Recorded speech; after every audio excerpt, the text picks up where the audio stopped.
finances étaient gérées correctement, nous sommes convaincus que les résultats en présence sont largement inférieurs aux moyens mobilisés. Admettons-le en toute humilité et prenons le courage de nous condamner tous, car directement ou indirectement et à différents niveaux, nous en sommes responsables. Aujourd'hui, il est temps que nous fassions les choses autrement.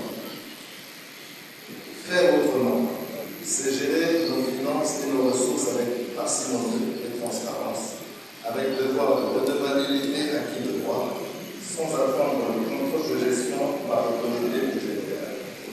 Faire autrement, c'est exécuter scrupuleusement le budget plutôt que de naviguer à fond, comme c'est très souvent le cas. Exécuter le budget tel que prévu, c'est aussi respecter la volonté de notre Assemblée, émanation du peuple.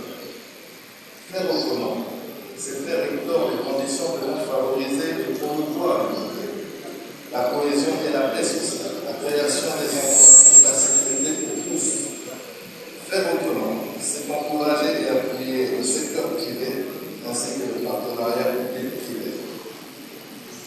Faire autrement, c'est placer l'homme au centre de tout, le rétablir dans les valeurs morales et culturelles comme dans les valeurs sociales et scientifiques, tout en veillant à ses conditions de vie et de travail et au respect de tous. C'est bon.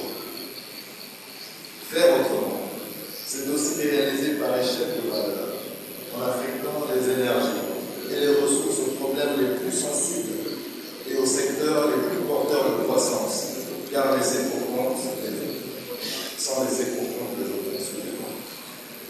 Dans ce contexte, les axes sur lesquels nous allons nous concentrer, dans l'ordre utile, après notre élection, sont les suivants.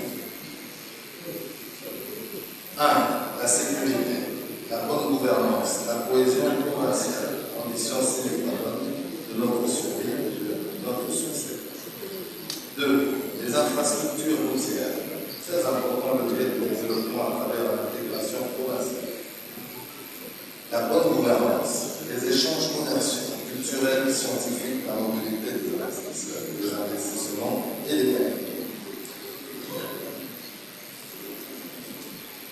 3. L'agriculture, le développement communautaire, les PME, l'artisan et l'emploi, en tant que secteur de production permettant d'assurer entre autres A. L'indépendance alimentaire, la réduction du flux des importations des aliments, première création, et de l'amour et de la bonne gouvernance pour le second. Nous restons convaincus de notre communication nous vous inspirera, de nous accorder votre vote et de faire de nous les prochains gouverneurs de province.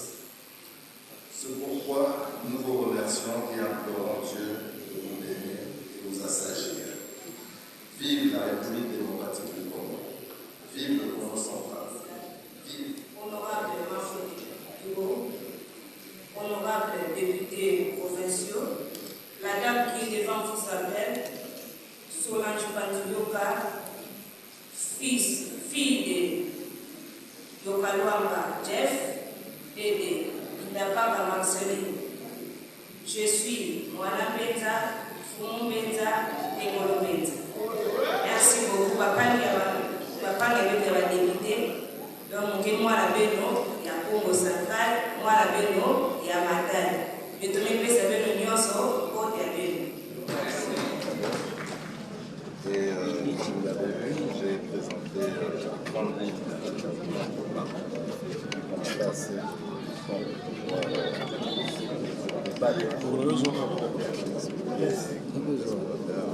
Voilà,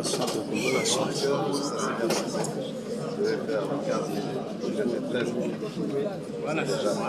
Et de quelle manière pensez-vous aider le Congo central à aller de l'avant? Écoutez, il faut investir. D'ailleurs, le projet agricole, le projet pastoral, c'est important, et ramener des investisseurs. La province a beaucoup de ressources. Et si vous demanderiez de lancer un petit message à ceux qui comptent sur vous, ce qui serait le message? Faites de bons choix. Faites de bons choix. Je suis votre candidat et je serai là pour le bien-être de fils et filles de cette province. Voilà. Merci. Votre numéro et qui gagnant. Voilà. Merci beaucoup. Excellence.